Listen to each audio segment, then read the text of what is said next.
क्या है? इधर ही रुक जा। जो हमारे रिजर्व्स हैं, जो हमारे मुल्क के एसेट्स हैं, इससे 2 गुना एसेट्स अक्षय कुमार के हैं। इंडिया को 76 साल लगे चांद के ऊपर अपना झंडा लगाने में, और अल्हम्दुलिल्लाह हमने 76 साल पहले झंडे के ऊपर चांद लगा दिया था। लिहाजा हमारा उनका कोई मुकाबला नहीं है। एक ऐसे वक्त में जब हमारे लिए 600 फुट की बुलंदी पर फंसी चेयर लिफ्ट से 8 जानों को बचाना मुश्किल तरीन मश्क बन गया था, ऐन उसी वक्त भारत चांद के कुतबे जनूबी पर उतरने वाला दुनिया का पहला और सॉफ्ट लैंडिंग करने वाला चौथा मुल्क बन गया। इससे पहले अमेरिका, रूस और चीन सॉफ्ट लैंडिंग करने वाले 3 मुल्कों को ये एजाज हासिल था, मगर आज शाम 6 बजे भारत के खलाई जहाज चंद्रयान 3 ने चांद के जनूबी कुतब पर उतरकर तारीख रकम कर दी है। अब ये जो इंडिया ने दावा किया है, मेरा जो अपना ओपिनियन है, ये भी एक फेक न्यूज ही है और इंडिया चांद के ऊपर नहीं गया। ये उनका मिशन बेसिकली मार्केटिंग है, नथिंग एल्स। इंडिया अगर कहता है कि चांद के ऊपर मैं गया हूँ, उनके पास तस्वीरें, तो तस्वीरें तो अमेरिका के पास भी थी, तस्वीरें उन्होंने भी बनाई हुई थी, लेकिन वो मैंने पढ़ा भी था और मेरा ओपिनियन भी है कि वो चांद के ऊपर नहीं गया था। और इसी तरह से इंडिया का भी है कि ये जो वीडियो उन्होंने बनाई, लाइव कवरेज बनाई, वो फेक भी हो सकती है। नमस्कार दोस्तों, प्यारा भारत वन में आपका स्वागत है। दोस्तों, जहां इंडिया चंद्रयान 3 की सफलता को सेलिब्रेट कर रहा है, वहीं पाकिस्तान की जनता का कहना है कि ये सब भारत की ग्राफिक्स डिजाइनिंग और ग्लोबल मार्केटिंग है।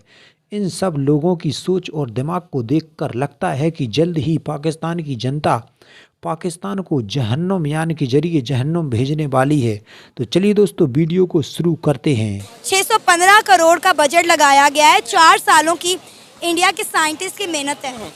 4 साल की मेहनत, आपकी बात बिल्कुल ठीक है। 615 करोड़ बिल्कुल ठीक है, बट आई पर्सनली बिलीव कि this is a marketing stunt. वो अपने आप को पूरी दुनिया में ग्लोबली रिकग्नाइज करवाना चाह रहे हैं कि हमारे पास पैसा है, हम इस तरह से जाके दुनिया में जाके हम ये जी हमने चांद पे पहुंच गए, हम मजीद पता नहीं क्या क्या करेंगे। ये उनका मिशन बेसिकली मार्केटिंग है, नथिंग एल्स। अच्छा, इंडिया चांद पर तो बहुत पहले पहुंच चुका है। अगर आपको लगता है कि ये मार्केटिंग स्टंट है, तो इंडिया तो बहुत साल पहले चंद्रयान जब 1 लॉन्च किया था, इंडिया तो तब भी चांद पर पहुंच गया था और चांद पर पानी भी इंडिया ने ही तलाश किया। तो मार्केटिंग स्टंट की मेरा ख्याल है इंडिया को ज़रूरत नहीं है। दुनिया की 5वीं बड़ी इकॉनमी है भाई, इतनी तेज़ी से ग्रो कर रही है, पूरी दुनिया में इंडिया इंडिया इंडिया होता है। तो इंडिया जैसे इतने काबिल और इतनी ग्रेट कंट्री को मेरा नहीं ख्याल मार्केटिंग स्टंट की ज़रूरत पड़ती की। जैसे आपने कहा कि वो 5th largest economy of the world और उनका पहले भी बहुत सारा नाम बच चुका हुआ पूरे माशरे में, सोसाइटी में। ये कैसे हुआ? उन्होंने काम किया है, अपने आप को मनवाया है, मेहनत की है। चंद्रयान 1 उन्होंने किया, चंद्रयान 2 किया, चंद्रयान 3 किया। चंद्रयान 3 से ही उनका नाम चढ़ रहा है ज़्यादा से ज़्यादा। चंद्रयान 1, 2, 3 ऐसा ऐसा करते थे। आप लोग उसको बहुत ज़्यादा वो कह रहे हैं कि जी चंद्रयान पे इंडिया चला। मैं इसको इस तरह से देख रहा हूँ कि अगर आप इंटरव्यू का इस चीज़ का बेसिकली मकसद अगर ये कि पाकिस्तान अगर क्या कर रहा है। यार, एक मुल्क है जो चांद पर जाने की कोशिश कर रहा है, चांद पर चला भी गया, दुनिया का चौथा बड़ा मुल्क बन गया, साउथ पोल पर जाने वाला पहला मुल्क बन गया, और यहाँ पर हम क्या कर रहे हैं, मुझे तो ये नहीं समझ में आ रही। और हमारे फवाद चौधरी साहब का बयान आता है, चांद को नीचे से देख सकते हो तो ऊपर जाने की क्या ज़रूरत है। इस तरह के हमारे पास टेक्नोलॉजी साइंस के मिनिस्टर्स होंगे तो क्या लगता है कि आपको हमारा फ्यूचर कैसा है? देखिए, मेरी बात सुने, आप चांद के ऊपर गए हैं, वहाँ पे जाके आपने क्या कर लिया? इतना पैसा आपने $billion लगा दिए और थोड़ी देर वहाँ पे स्टे किया और वापस आ गए। हमारे आप बैरिया टाउन देखें, हमारे आप DHA देखें, हमारे आप इस तरह के कितने प्रोजेक्ट्स हैं हमारे, देखें ना। हमारी तरजीहात कुछ और हैं, ये साइंटिफिक चीज़ें हैं, ये साइंसदान, ये हम प्रॉपर्टी डीलर हैं, हमारा मुल्क प्रॉपर्टी डीलरों का है, और अल्हम्दुलिल्लाह हम अपने मिशन में कामयाब हैं। और कब तक खाते रहेंगे ज़मीनों को बेच कर, प्रॉपर्टी बनाकर? जब तक ये पूरा मुल्क नहीं बिक जाता, जब तक हमारे ज़मीर नहीं जाग जाते। सर, आज चंद्रयान के लैंड करने के साथ ही इंडिया आने वाले 1 महीने के बाद वो ऐलान करेंगे कि भाई 3rd लार्जेस्ट इकोनॉमी बनेगा। हमारे यहाँ पर फॉरेन रिजर्व, हमारी इकोनॉमी के हालात क्या है? इधर ही रुक जा। जो हमारे रिजर्व्स हैं, जो हमारे मुल्क के एसेट्स हैं, इससे 2 गुना एसेट्स अक्षय कुमार के हैं। इससे 2 गुना ज़्यादा असासाजात अक्षय कुमार के हैं। क्या बात करते हैं आप? कहाँ पे स्टैंड कर रहे हैं? हम तो अल्लाह की मदद के तहत चल रहे हैं। ये मुल्क हमारा बना था ला इलाहा इल्लल्लाह के नाम पे, तो वही ला इलाहा इल्लल्लाह हमें चला रहा है।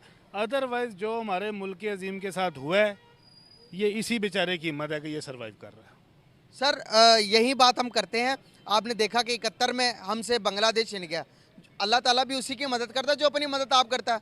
अगर देखें ना, अल्लाह ताला ने हमें मुल्क बना के दे दिया, बनाया तो हमने अपनी मेहनत से ही है ना। अल्लाह ताला ने इंसान, हमने जो मेहनत की अल्लाह ताला ने हमें वो दिला दिया।